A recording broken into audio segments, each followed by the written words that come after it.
সব শ্রেণী পেশার মানুষের জীবনমান উন্নয়নে বিএনপি রাজনীতির পাশাপাশি অর্থনীতিতেও গণতন্ত্র ফেরাবে বলে জানালেন দলের স্থায়ী কমিটির সদস্য আমির খসরু মাহমুদ চৌধুরী। এদিকে 2008-এর জাতীয় নির্বাচন মেটিকুলাস ডিজাইনে সাজানো ছিল বলেও মন্তব্য করেছেন দলের স্থায়ী কমিটির আরেক সদস্য ডক্টর আব্দুল মঈন খান।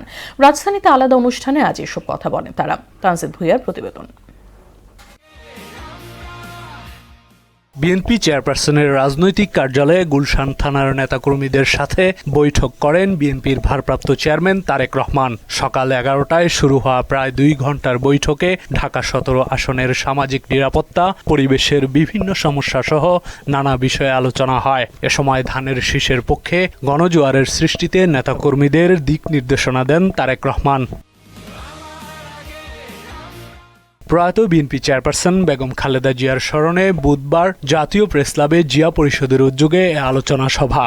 এতে বিএনপির স্থায়ী কমিটির সদস্য আমির খসরু মাহমুদ চৌধুরী বলেন, রাজনীতির নানা বাঁকে আওয়ামী লীগ ও জামায়াত আপোষ করলেও খালেদা জিয়া কখনোই আপোষ করেননি। পালিয়ে গেছে, তারাও আপোষ করেছে।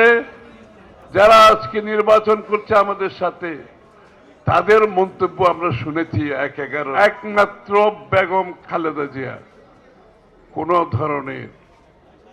কোনো ধরনের কম্প্রোমাইজ করে গণতন্ত্রের যে মশাল শহীদ জিয়া হাতে নিয়েছিলেন, সেই মশাল বেগম খালেদা জিয়া দীর্ঘ সময়ে সেই মশাল বহন করেছে গণতন্ত্রে। এ সময় রাজনীতির পাশাপাশি দেশের অর্থনীতিতেও গণতন্ত্র প্রতিষ্ঠার প্রত্যয় জানান তিনি। বাংলাদেশের উন্নয়নের সুফল প্রত্যেকটি নাগরিকের কাছে যেতে হবে। প্রত্যেকটি নাগরিক বাংলাদেশের উন্নয়নের অংশীদার হতে হবে, অর্থনীতির অংশীদার হতে হবে।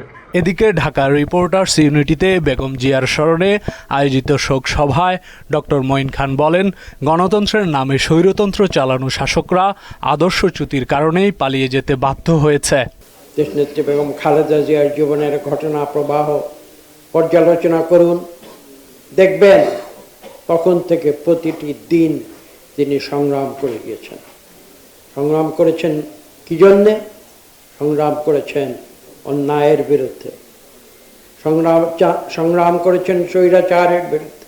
গণতন্ত্রের প্রশ্নে বেগম জিয়া আপোষ না করার ফলেই দেশে গণতন্ত্র প্রতিষ্ঠার সুযোগ এসেছে বলেও মন্তব্য করেন তিনি। দেশের প্রতি ভালোবাসা, দেশের মানুষের প্রতি ভালোবাসা, গণতন্ত্রের প্রতি ভালোবাসা, এই যে চরম উদাহরণ, সেই উদাহরণ কিন্তু সৃষ্টি করেছিলেন অন্য কেউ নয়, বেগম খালেদা জিয়া। তানজিদ ভুঁইয়া, মোহনা সংবাদ, ঢাকা।